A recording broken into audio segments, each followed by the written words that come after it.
Good afternoon, everyone. This is Likita Archunke. We are doing an internship at Emergy in Information Technologies. Our project is automatic washing machine simulation using Pixim Lab. Today, we are here to explain how it works. And the team associates are Carol Sanjana P, Likita Archunke, Rachna BC. We are from Don Bosco Institute of Technology, Bangalore, and under the VTU, Belagaum. Moving to next slide.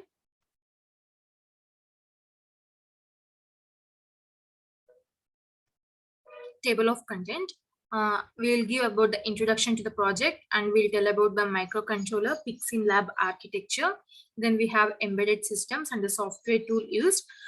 We have an embedded program done for the working of our project, that is automatic washing machine. Then we have advantages, disadvantages, conclusion, references used for completion of this internship project. Then we have a working and demo. We'll show the working and demo of the automatic washing machine. Going to next slide. Introduction to the project. Washing machines are the devices which are used for cleaning of the clothes without a person rubbing, scrubbing, or beating the clothes by oneself and getting dirty. Washing machines have an important place in the modern society. Without it, one can't imagine how difficult and tiresome life would be nowadays. And washing machines are used to reduce human labor and save time. The simplest machines may simply agitate cloths in water while switch on, but automatic washing machines may fill, empty, wash, spin, and heat in a cycle. Nowadays, we can see various kinds of washing machines, especially the fully automatic ones, as they are the front runners in the soul. Then customers want to have fully automatic machines instead of semi-automatics. And washing entails immersing, dipping, rubbing, or scrubbing of clothes in water, which are usually accompanied by detergent or bleach. Hence, they use a fully automatic machines instead of semi-automatics. Going to next slide. So we build a simple washing machine spin timer using microcontroller PIC60 F877A. Microcontrollers and microprocessors are used to control various electronic devices such as cellular phones, laptops, monitoring systems, controlling systems. Here also we use this same application for the microcontroller. Then microcontrollers and microprocessors are used to perform repetitive operation. Then they are cheap to produce and all their components are in the same package. They very rarely fall in the operation. Going to next slide. Then we have then look at, let us see that what is a microcontroller. Microcontroller is a small computer and a single metal oxide semiconductor integrated circuit, and which is capable of being programmed to perform a specific task.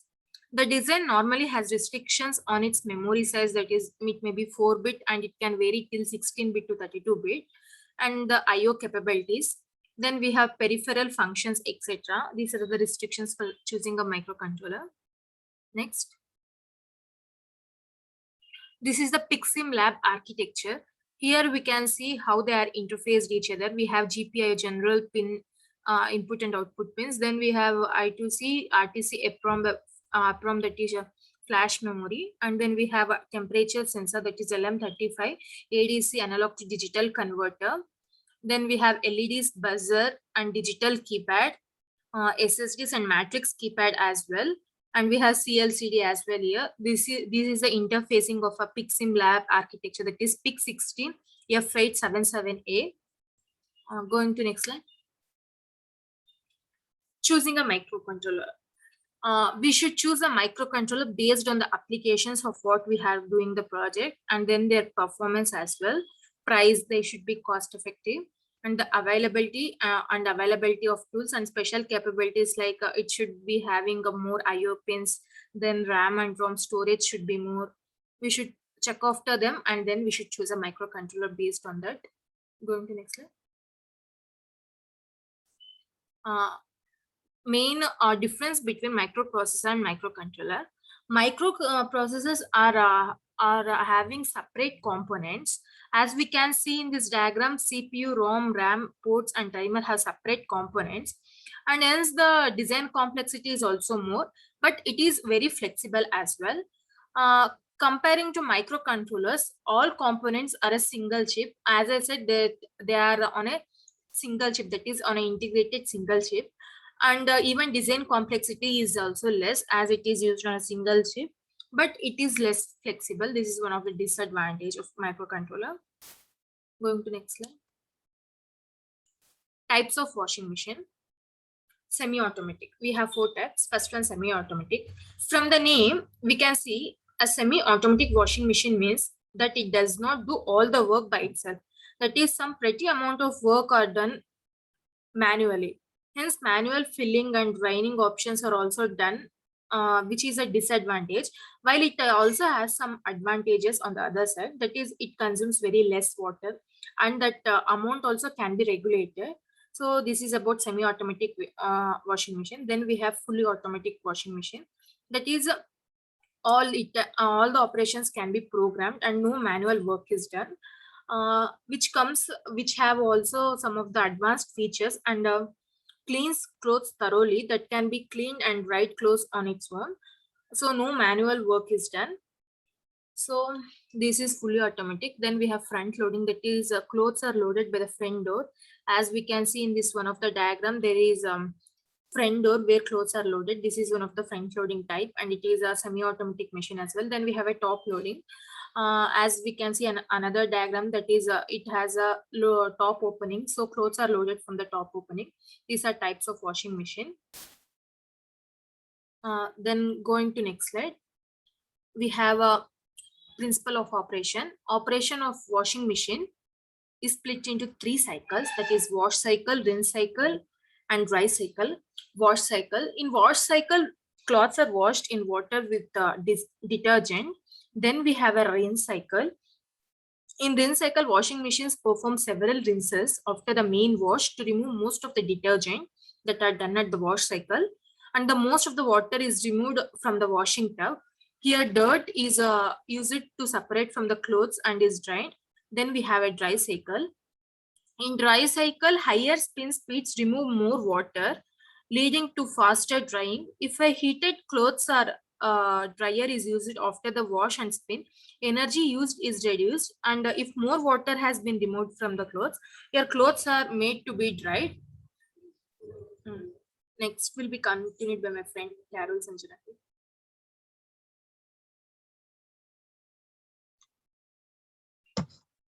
So the topic which I'm going to take is embedded systems in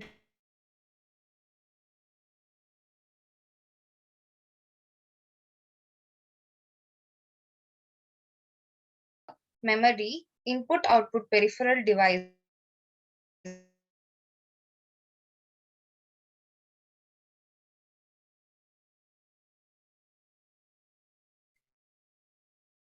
Software design and hardware design is combined to do a specific task. This is nothing but the embedded system. Now let's look into some few examples of the embedded system. As you can see in this image, we have a micro oven, washing machine, TV, camera, and then we have a car, then robotics, and then aeroplane and a medical application. This is a hardware, and this is a rover, rocket, and a mobile phone. So these are the examples of the embedded system.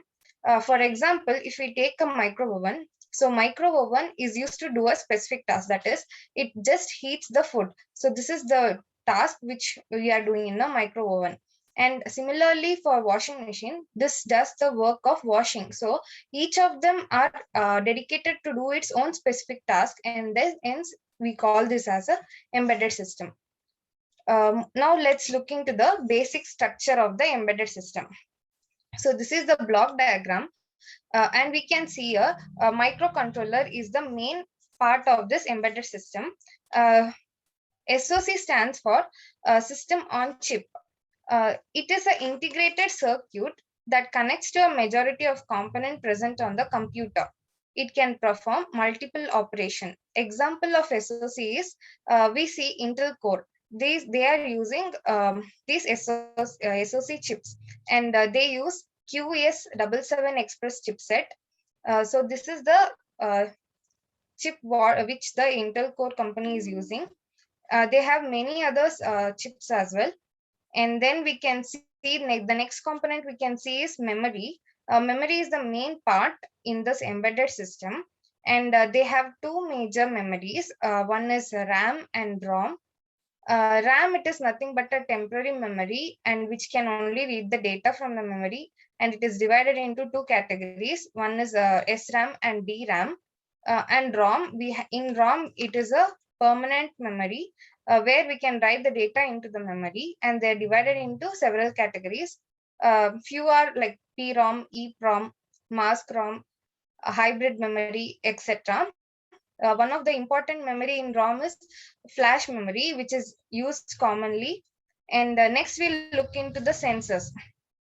So we have sensor here, and sensors are divided into two types. One is analog sensors and another one is digital sensor. If it is digital sensors, it is fine, good for this embedded system.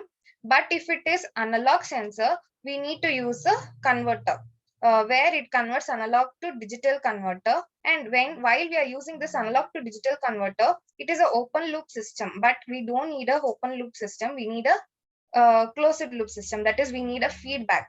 So we are using this actuators which converts digital to analog back, and so we are using this actuators. Um, Next component we look into is human interferences. Human interferences are nothing but the LEDs. For example, if you are using a laptop, for power on button, we are using it indicates us it is power on, and these are the examples, few examples where it indicates the user.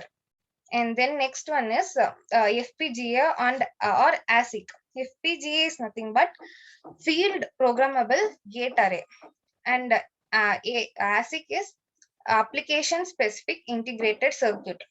Now ASIC is very costly device, so people don't prefer to go with ASIC. Why? Because field programmable gate array is reprogrammable and it is low cost as well. So whatever design we want, we can go with the FPGA. And and finally we can implement on this ASIC. And next component we can see over here is diagnostic port. Nowadays embedded system is coming with diagnostic port where it is going to diagnose each component on the embedded system, and so we use this diagnostic port. And the last we can see here is auxiliary system. It is also one of the important part where it looks after power and cooling part of this embedded system. And finally we have software, where only when we combine the software and hardware together, it becomes a complete embedded system. So this is also important component of the embedded system. So that's all about the structure of the embedded system. Next we'll look into the categories of the embedded system. Totally they are divided into 4 categories. First one is standalone embedded system. Second is real-time embedded system. Then we have networked embedded system, and then we have mobile embedded system and hybrid embedded system. First we'll look into standalone embedded system. So in the standalone embedded system, it is further it is divided into 2 categories, that is slave and independent. In slave, let's look into one example. Suppose we have a semi-automated washing machine. It is specified to do only that task when it is operated. But in independent, we have example as Google car. If driver is also not there, it is independent on its own. It doesn't need a help of a human being to start, and hence it is called as a independent embedded system. Then next is real-time embedded system. So why we say it as a real-time embedded system? It should work in a specific amount of time, given time it should work, and that's why it's called as a real-time embedded system. For example, airbag system, pacemaker, and missile. Airbag system, so it is used in cars. Pacemaker is used in hospitalization, and missile is used in aeronautics. So this is the example of real-time embedded system. And then we have networked embedded system. It is nothing but the system which is connected to the network. For example, router, home security, etc. So these are comes under network embedded system. Then we have mobile. Mobile is nothing but which is movable, which is portable from one place to another place, and so it comes under mobile embedded system. Example same, it comes under mobile cars also. And then we have hybrid embedded system. It is nothing but combination of two or more embedded system, like standalone system and real-time system. When it comes together, we call this as hybrid embedded system. Example, robot. So it does all the work. So it comes under hybrid embedded system. Next, coming on to, we'll look into few requirements of this embedded system. First one, this reliability. In common words, we can say it is nothing but a guarantee or warranty for a given product. So suppose we are manufacturing a embedded system, so that product should have its own warranty and guarantee, just like other products. So that should be taken care while manufacturing the product. And then cost effectiveness. Cost effectiveness shouldn't be much high, such that no one can afford it. It should be on the price limit, so that common people also can afford it. And then low power consumption. We must make sure that the embedded system consumes less power. And then we have efficient usage of using processing power. That is, battery consumption also should be taken care. And then efficient usage of memory. Even there must be a sufficient memory space given to that embedded system. Next, we'll look into the real-time aspects of this embedded system. So in real time also we have three categories. First one is hard real time. Next we have firm real time, and then we have soft real time. First, let's look into the hard real time. So real time is what I said earlier. Real time is nothing but it should meet with the specific amount of time. So here hard real time is that it is related to human beings' life. So it should meet its deadline, and it is life critical application. As I said previously, example of a airbag system. So whenever a person is driving a car and he meets up with an accident, in certain amount of time, that airbag should work. Similarly, a pacemaker for a heart patient, it should work in its given time. So this comes under hard real-time system. And then we have firm real-time system. Firm real-time system is nothing but it is related to money. So money matters more in this firm real-time system. For example, let's take a moon rover, where we are sending a rover. We are investing a lot of money to make that rover, and we are sending it to a moon. And suppose if that rover gets damaged, while coming damaged in the between, the amount what we have invested is under loss. But if it is successful, it is on profit, and hence it comes under firm real-time system. And then we have lastly, it is a soft real-time system. Here there is no matter about time, or there is no matter about firm. So examples are like microwave oven, a washing machine, etc. comes under this soft real-time system. Further slides will be explained by my friend Rachana. So now let's have a look at software tool used to do this project. First tool we have used is MPLAB X IDE version 5.5. Here MPLAB is an open source. MPLAB integrated development environment. It is expandable and it is highly configurable so that it programs a software program. So it is incorporated with powerful tool, and it helps us to discover, configure, and develop and debug and qualify embedded design for most of a microcontroller and digital signal controllers. Like MPLAB IXDE works seamlessly with MPLAB development ecosystem of software and tool, so many of which are completely free. So it will be easy to use.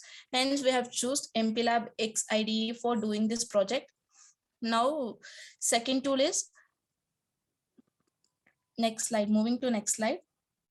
Second tool we have used is PixSimLab. Here PixSimLab is a real-time emulator of development board which is integrated with MPLAB Arduino IDE for programming a board microcontroller. This tool we have used for simulation purpose. And PiximLab is also integrated with MPLAB XD Arduino for programming, and it supports Pixim microcontroller and SIM AVR microcontroller, and it also supports several devices that can be connected to the board for simulation purpose, like example LEDs and push buttons on the board, which acts as a simple output and input function. So for simulation purpose, we have choose a PiximLab. These are the two tools we use to do this project. Now moving on to the embedded program. Here many files, programming files is added like main.c. Here we write a main code for the program, and in main.h we write all header files in main.h file. And as you can see in the project files like digital keypad.x, ALCD, etc., all these files are added to the project in order to run the, all these files are added to the project. Now moving on to the advantages and disadvantages of the project.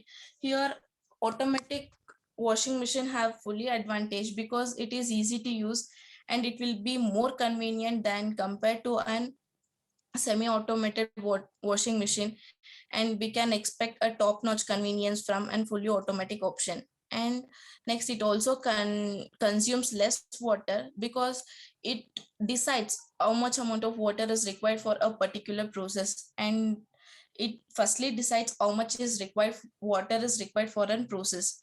And it also requires less time because compared to hand washing, it saves a large amount of time, and it can also engage in different tasks without any provision. So it requires time less, time consumption is less. And next is effective cleaning. Like no one of us like to scrub clothes before putting into a washing machine. In the same time, it consumes a more energy also. So fully automatic washing machines are better advantages than compared to other washing machines are hand washing. Automatic intervention, like you can turn on the washing machine and it automatically fills the water and washes all the clothes and removes water, and it automatically dries and turn off the washing machine. These are some advantages of this washing machine. It will be helpful, it will be very helpful if you opt fully automatic washing machine. Now moving on to the disadvantages, like it consumes electricity. Like this fully automatic washing machine have a smart control and machines have very range features, due to which it consumes or acquires a more electricity. Next is price. As in market, we can see that fully automatic washing machine comes at 30 to 50% higher compared to semi-automatic machines. These are two disadvantages of this fully automatic fully automatic washing machine. Now moving on to the conclusion.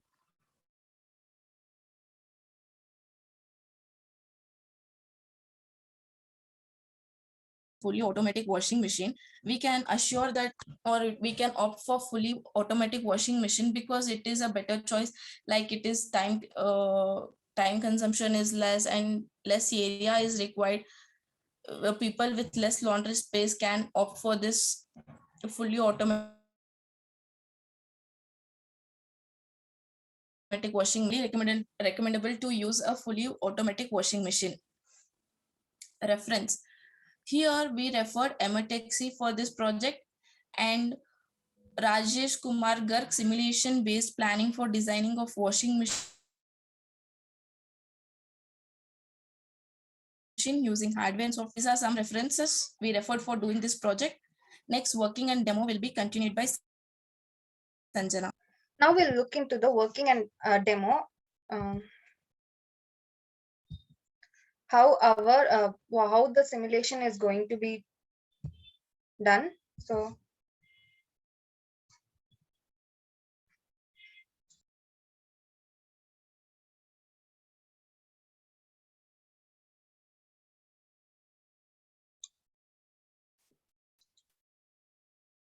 So first, let's look here.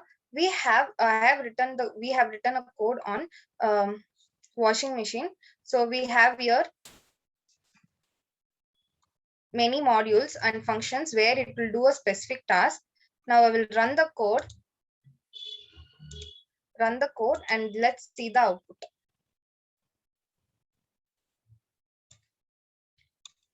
So it's built successfully and the loading is completed.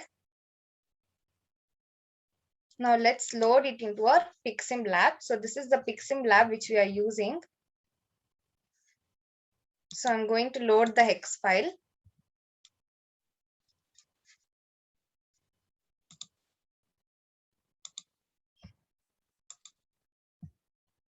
Now we can see here the program is loaded and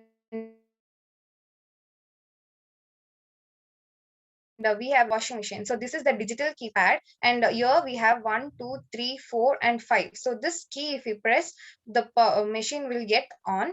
So I'm going to press this key, and it will show powering on the washing machine. Just like a normal washing machine, we have different options like daily, heavy, delicates. So we can navigate through this and we can see what are the features we have inside this. So we have heavy, delicates, whites, stain wash, eco cottons, woolens, and then we have bed sheets, rinse, dry, dry only, and then wash only, and then we have aqua. So now I will choose this daily. So while I'm choosing this daily, I have to long press this key. So when I long press, it will navigate to the next function, that is like we have to choose this water level. Now we have auto, low, medium, and similarly to navigate, we can navigate to different options. So I'm going with low. So I will choose this low.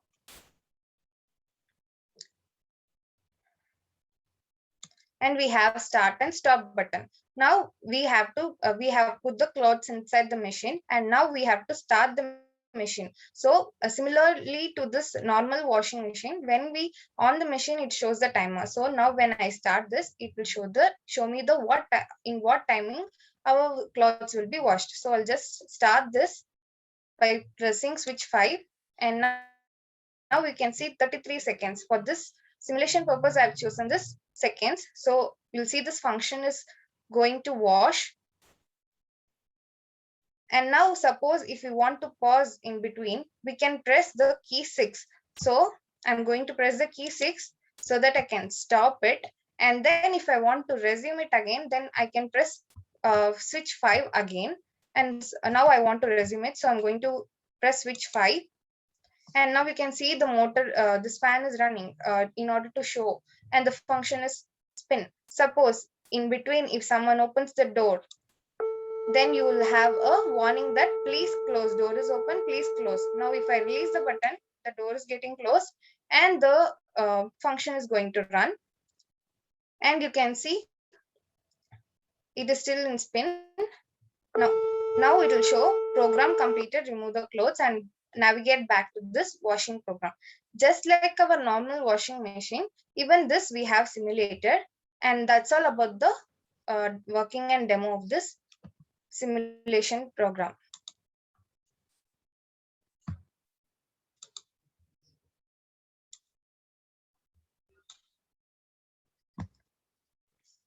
Thank you.